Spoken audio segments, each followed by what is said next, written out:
Pemirsa, sementara itu Barreskrim Polri menggusut kasus Rocky Gerung dengan pasal penyebaran berita bohong sesuai laporan ke polisi. Meski Rocky Gerung telah menyatakan meminta maaf, proses hukum terus berjalan.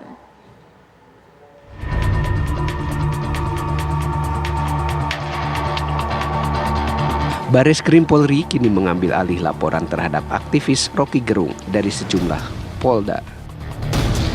Penyidik mulai mengusut dugaan tindak pidana penyebaran berita bohong.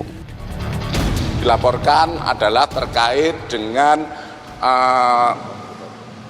menyebarkan berita bohong, kemudian di mana termaksud dalam pasal 14, 15 Undang-Undang Nomor 1 Tahun 46. Salah satu pelapor mengungkap pernyataan Rocky Gerung yang memicu kegaduhan sehingga dilaporkan ke polisi. Menangkap dari uraian semua narasi kata-katanya Rocky Gerung itu, di situ ada berita bohongnya. Jadi bagaimana dikatakan bahwa Presiden Joko Widodo pergi ke Cina untuk menawarkan IKN ke orang Cina, kan kurang lebih begitulah ya. Terus kemudian dia hanya terus mempertahankan legasinya. Dia hanya memikirkan dirinya dan tidak akan pernah memikirkan diri kita, para buruh, pada waktu Rocky Gerung berbicara di hadapan aliansi para buruh. Sementara itu, pakar hukum Hibdu Nugroho menilai penyebaran berita bohong harus dibuktikan secara real. Bohong itu menimbulkan keonaran dan deliknya adalah delik material. Artinya ada akibatnya.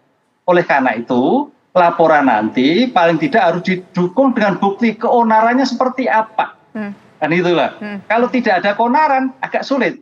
Nah, saya kira dari kejadian-kejadian yang ada di beberapa wilayah Polda itu termasuk keonaran atau tidak. Ini perdebatannya di situ nanti.